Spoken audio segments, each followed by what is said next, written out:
mas eu tenho muita alegria em estar aqui com os irmãos nessa noite.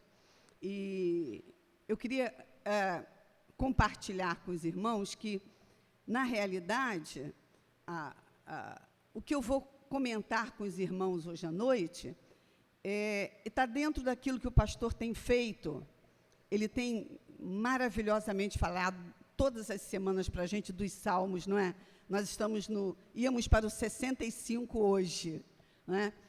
E a gente tem recebido tanta bênção com essas mensagens do pastor no nosso coração. E lá no CIEM, né, que eu dou aula no CIEM, eu tenho feito paralelamente, não estudo de Salmos, mas eu tenho feito um estudo sobre o livro de Salmos e sobre a música na época do Antigo Testamento. Então, eu aproveitei, comentei com o pastor, que já que eu falaria aos irmãos hoje, eu aproveitaria e falaria sobre isso também. Nós estaríamos juntos focando essas situações de época, como as coisas aconteciam, e também nosso culto, né, o culto cristão, é baseado em quê? Né? Nós fazemos esse culto baseados em quê? Logicamente, é em texto bíblico, né, na palavra de Deus. Mas a gente vai ver um pouco mais minuciosamente o que isso traz para a gente, traz para os nossos corações, né? Então, hoje a gente vai ver a música na Bíblia e o culto cristão também. E a gente vai ter a ajuda do PowerPoint aqui, né? Nós vamos ter... Deixa eu até virar mais para cá, para eu ver o que você está passando aí, tá? Nós vamos fazendo juntinhos aqui, o que vai acontecer ali em cima, né? A música na Bíblia e o culto cristão. Na realidade, irmãos, nós vamos ler o texto depois.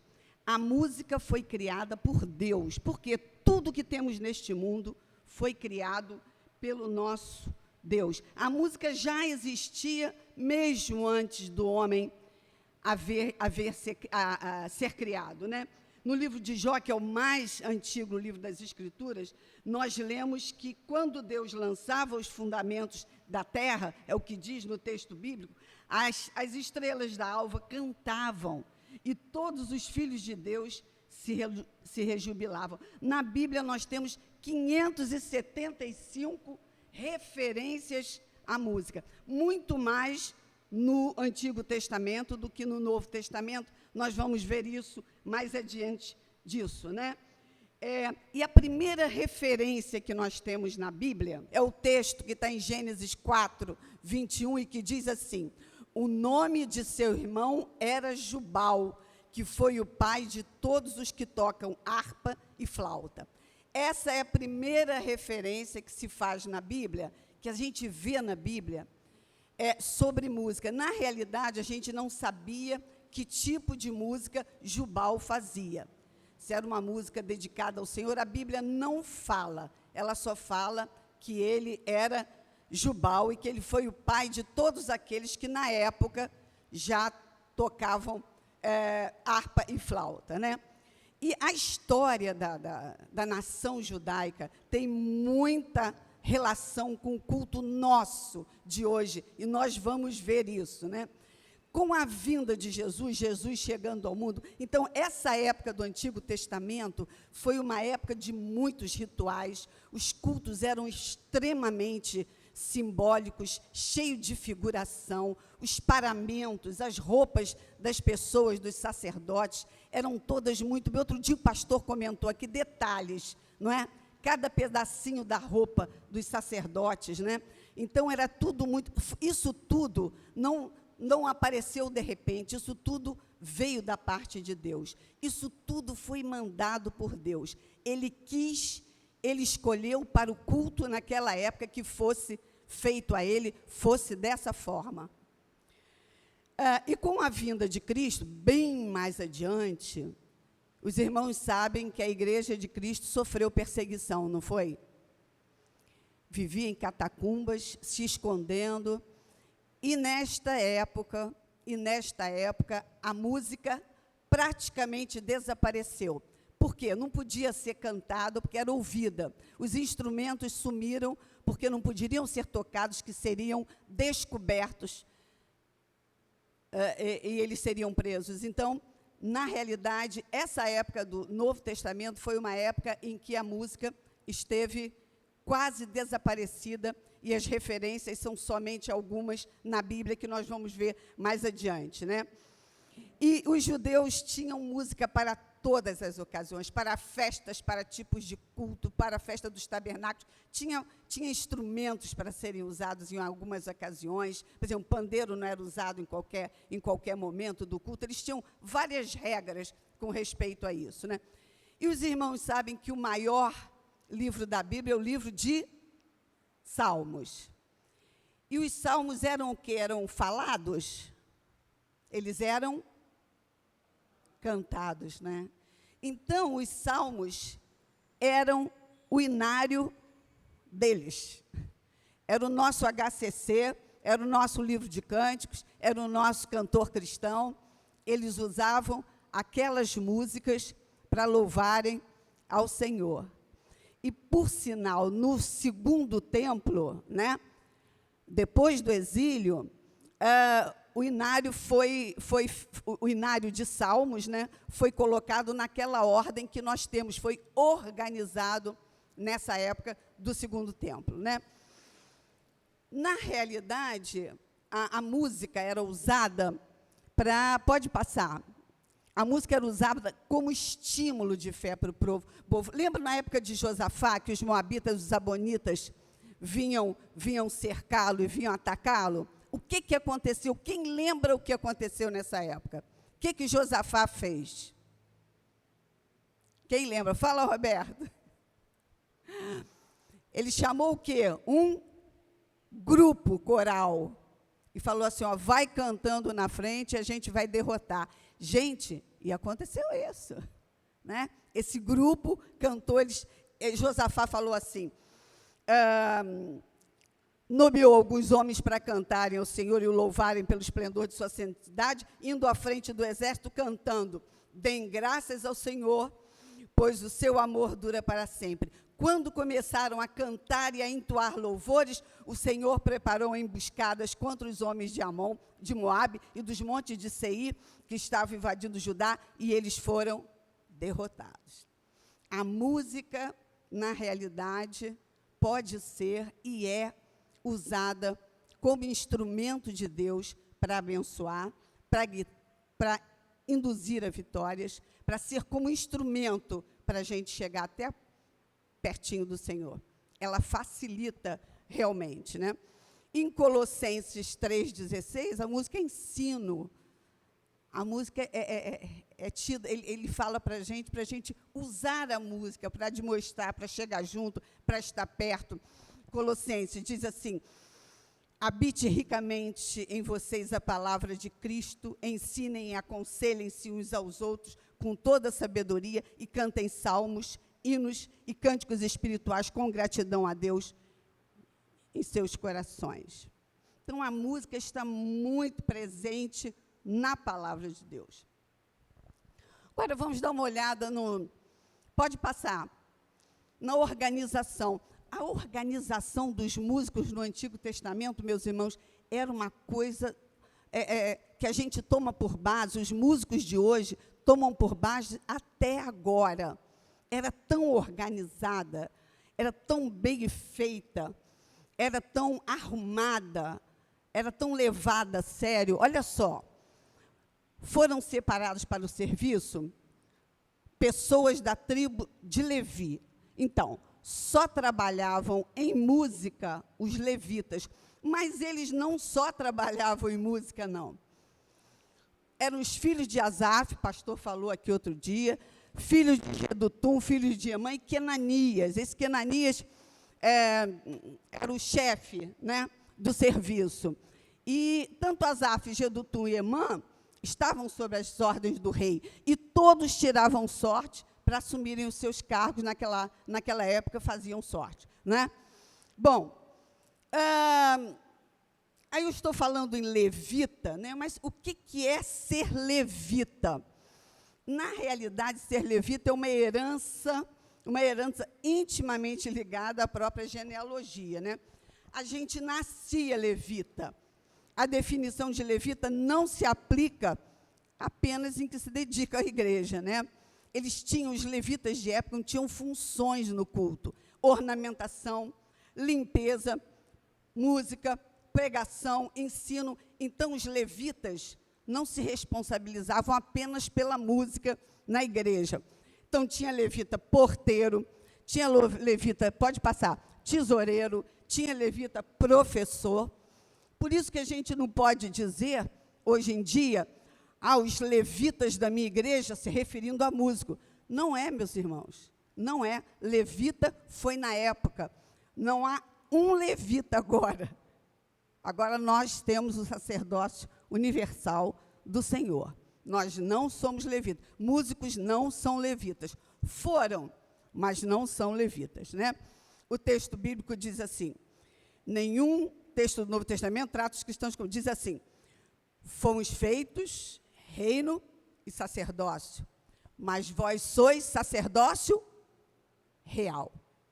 Todos nós somos sacerdotes agora, depois que o véu se rasgou. Então, não tem músico levita. Se disserem assim para vocês, os levitas da minha igreja, você fala, meu irmão, não tem. Senão os zeladores iam ser levitas, os professores iam ser levitas, os porteiros iam ser levitas, todo mundo tinha que ser designado levita. Não somos. Nós somos iguais, sacerdócio universal. Vamos lá ver o canto. Pode virar. Isso aí eu já comentei. O canto.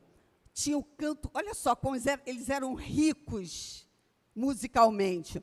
Eles tinham a música congregacional. Sabe aqueles hinos que a gente tem assim, que tem resposta? O Senhor é o meu pastor. Aí a congregação responde, e nada me faltará. O Senhor, aí o solista fala, o Senhor é o meu pastor. A congregação responde, e o Senhor não me faltará. Eles usavam muito responso nessa época. Então, os salmos, por isso que vocês veem assim, o Senhor fez isso assim, assim, assim, e a sua misericórdia dura para sempre. Aí tem, porque o Senhor abriu o mar, aí a congregação respondia, porque a sua misericórdia dura para sempre. Então, isso era canto, eles faziam isso não falando como a gente faz aqui na igreja, mas eles faziam isso cantando naquela época, né? Então, a música congregacional era uma música que imperava na época, né? Eles tinham solos, a gente conhece, de Davi, Moisés, quando passou pelo Mar Vermelho, né? Maria, né, quando soube que tinha recebido a graça de ser mãe do Salvador, ela fez um solo, são solos que tem na Bíblia, né? O dueto de Débora e Baraque, depois da vitória conquistada, né? Tinham pequenos conjuntos também, eram conjuntos de homens, eram conjuntos de poucas pessoas, e que funcionavam sempre também. Tinha coros de crianças, mas os coros de crianças só cantavam junto com os adultos no templo, eles não cantavam sozinhos, não, né?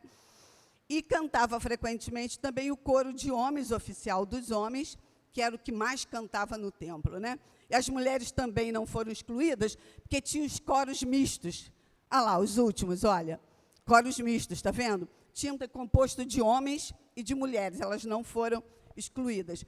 E a música instrumental, eu vou mostrar para os irmãos a réplica pensada, imaginada de alguns instrumentos que eram usados na época. Vamos lá, vamos ver a música instrumental, como é que funcionava.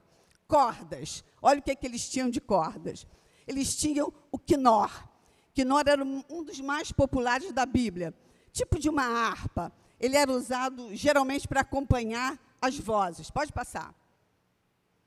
Nebel era mais elaborado. Ali, aquela foto ali é uma foto egípcia, mas o dos hebreus não tinham aquelas esculturas, mas era parecida com aquilo também, era grande, daquele jeito, muito maior do que o quinor. Era o que a gente chama de saltério ou harpa na Bíblia. A sabeca também era de corda, tinha 3 ou 4 cordas, era pequeno e ele ficava na mão e era tocado dessa forma aqui. O guitite, semelhante a quinó, era também importado lá do Egito. Pode virar. Tem Salmos, tem Daniel, a cítara. A cítara é muito comentada, não é? Cítara é muito comentada. Também é um instrumento de cordas e podia ser tocada enquanto o músico andava, porque ela é colocada assim, ó. Tinha uma coisa assim de couro no pescoço, e ela vinha aqui na frente, e o músico ia andando e tocando. Quando eles iam nos cânticos dos degraus, na peregrinação, eles iam andando e iam tocando os instrumentos, né? A cítara era um caso desse. Tinha os de sopro também. Pode passar. O gabe foi o mais antigo que tem na Bíblia, que é citado na Bíblia, né? Ele sabe quando a gente lê órgãos, louvem com órgãos, não pensem que era um órgão daquele tamanho, de tipo piano, cheio de pedaleiras, não, né? O órgão era isso, era de sopro, né? E tinham 2 entradas para você tocar. Pode virar. O ralil também parece com uma gaita, né? E eram os orifícios que eram colocados nas extremidades e também no meio, feitos engenhosamente para sair um som bem legal, né? Pode virar. Mas coquita era um tipo de ugabe também, só que, em vez de ser separado, era juntinho. Também é traduzido como flauta e gaita. Esse é o chofar. Quem já ouviu falar aqui em chofar? Levanta o braço. Alguém já ouviu? É um instrumento, tem gente lá que já ouviu, é um instrumento mais antigo, ele é feito de chifre de carneiro, e ele é tocado pelos judeus até hoje na sinagoga. Escutem, por favor, o som do chofar. Vocês vão lembrar quando vocês escutarem esse som. Olha só, é esse instrumento.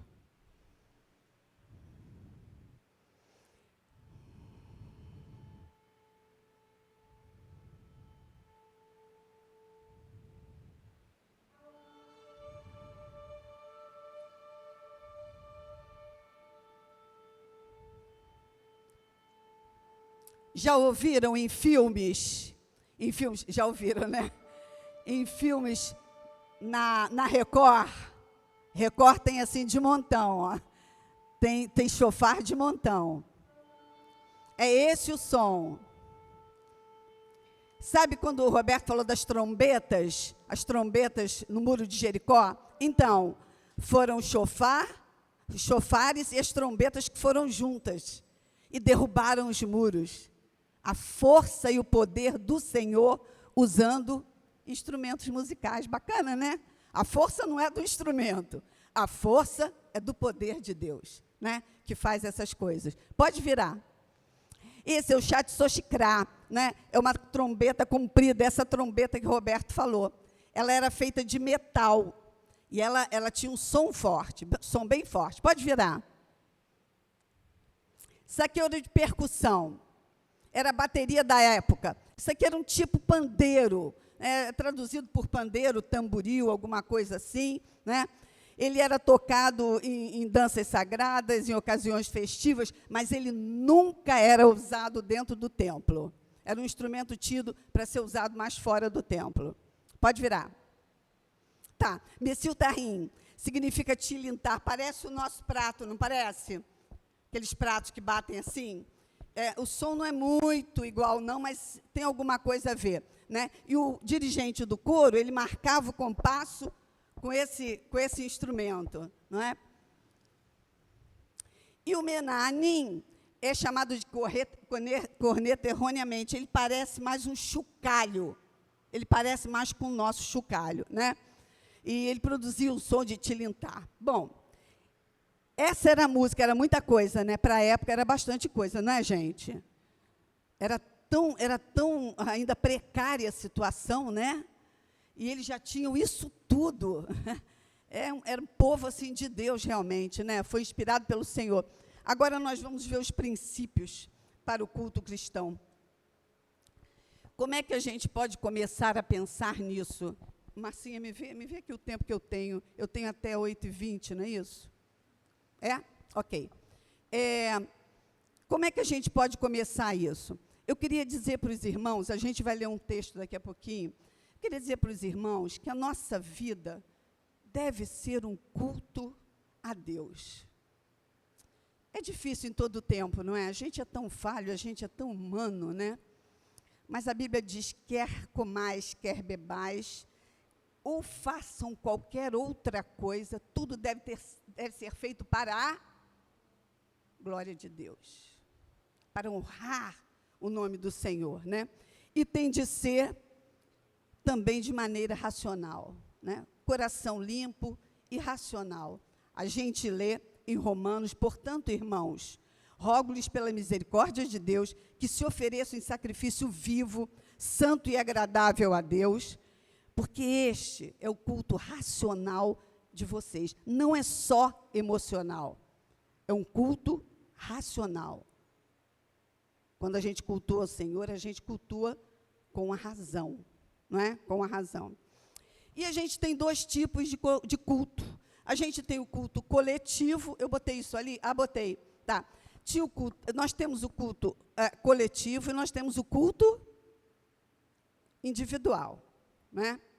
O culto coletivo é quando o povo, quando a gente está aqui, ó, e a gente se encontra para louvar ao Senhor e para bendizer ao Senhor pelas misericórdias dele. Este é o culto coletivo, né?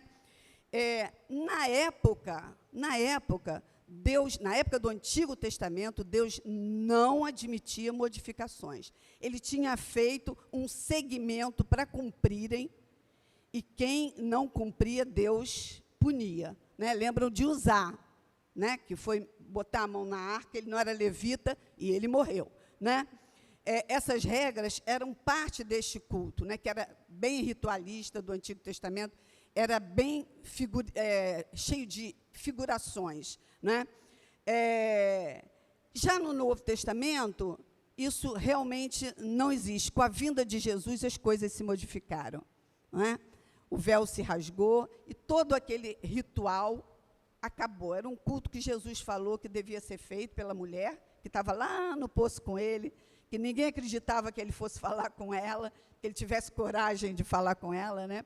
Que o culto deve ser feito em espírito e em verdade, né? E o culto individual é com você. Então, o culto coletivo, você precisa ter mais cuidado quando você está no culto coletivo, né? De você atender, né, as necessidades de todos os irmãos para nós chegarmos junto, lá pertinho do Senhor. Então, a gente deve ter cuidado, né, com certas coisas. Já no culto individual, a gente não precisa ter tanto cuidado.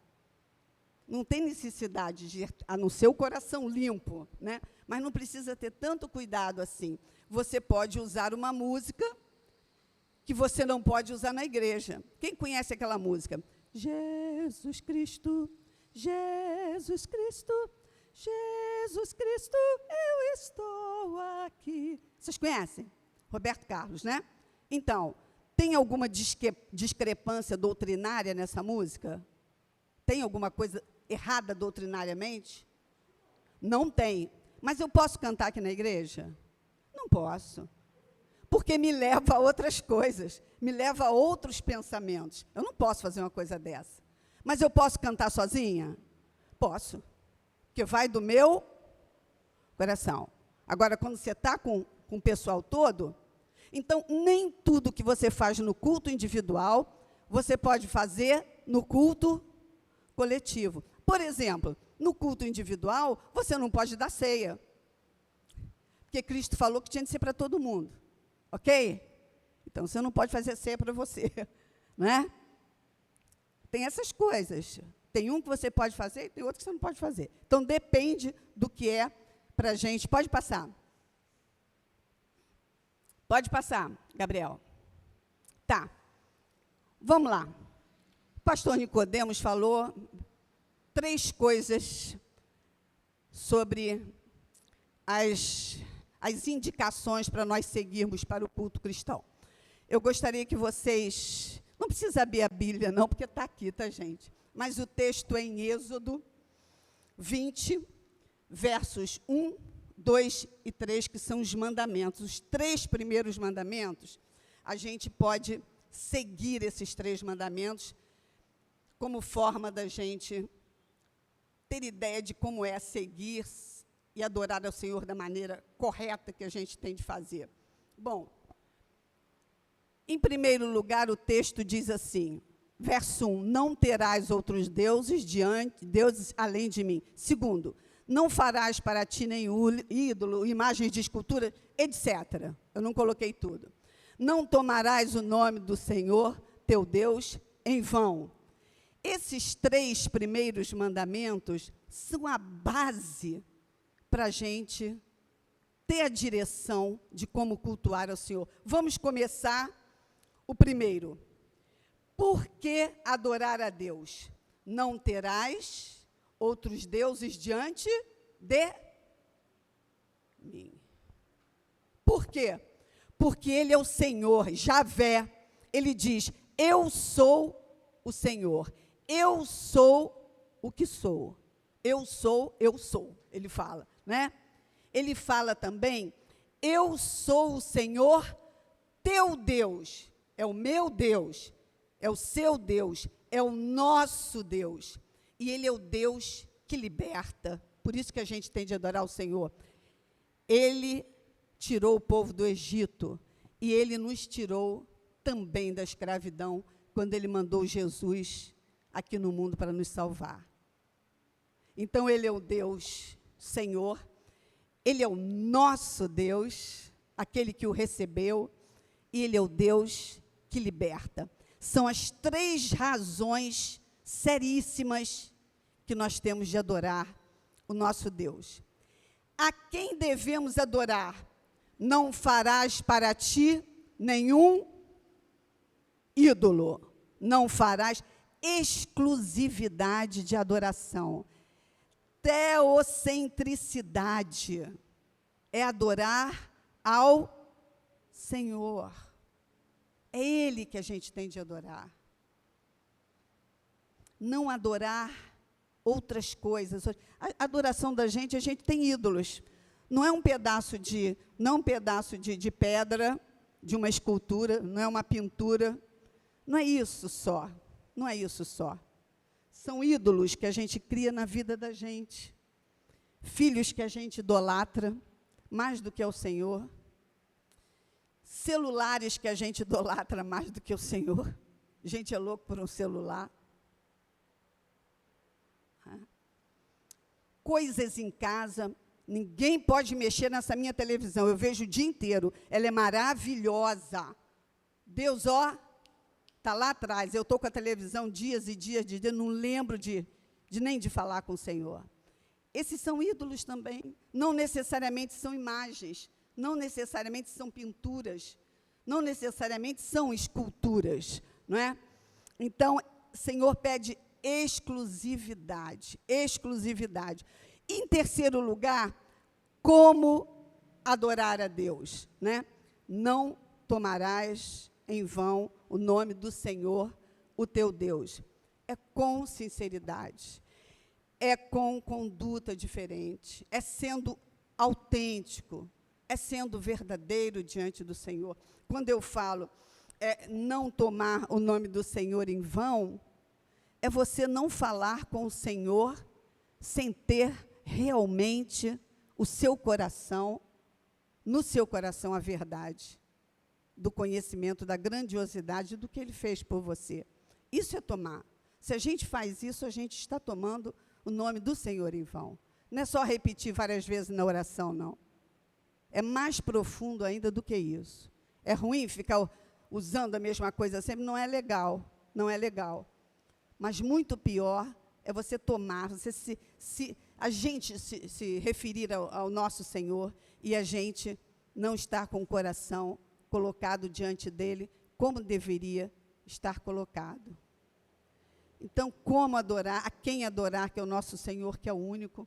Por que adorar? Porque Ele é o Senhor da nossa vida, foi aquele que nos tirou do Egito, aquele que nos deu Jesus, né? E como adorar ao Senhor? Adorar com o coração limpo, com o coração preparado para estar diante dele. Isso é fácil? Não é.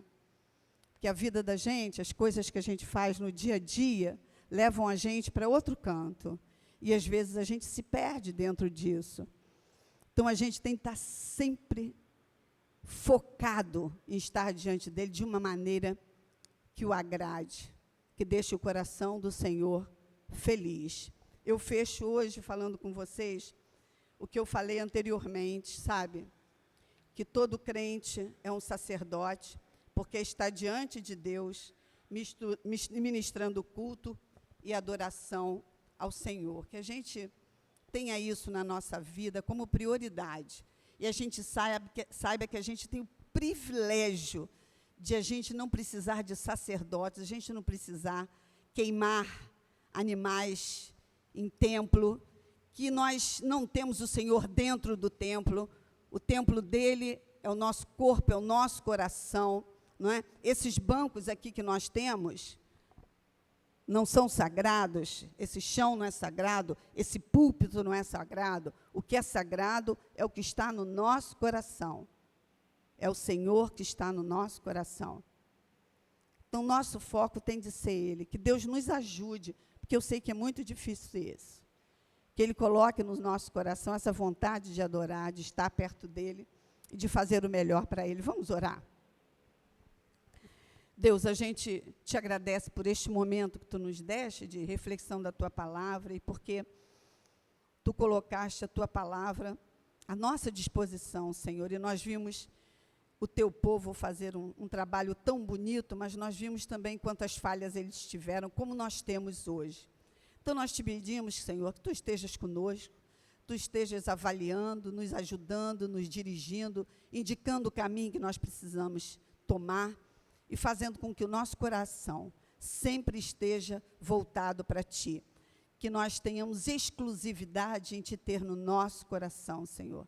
Que nós tenhamos exclusividade em Te louvar. Usar instrumentos, usar nossa voz, usar nossas orações como louvor, usar os textos bíblicos Te louvando, Senhor, para a honra e glória do Teu nome. Ajuda-nos a fazer isso, Senhor. Nós oramos não pelos nossos merecimentos, mas em nome do Teu Filho amado, Jesus Cristo. Amém, Senhor.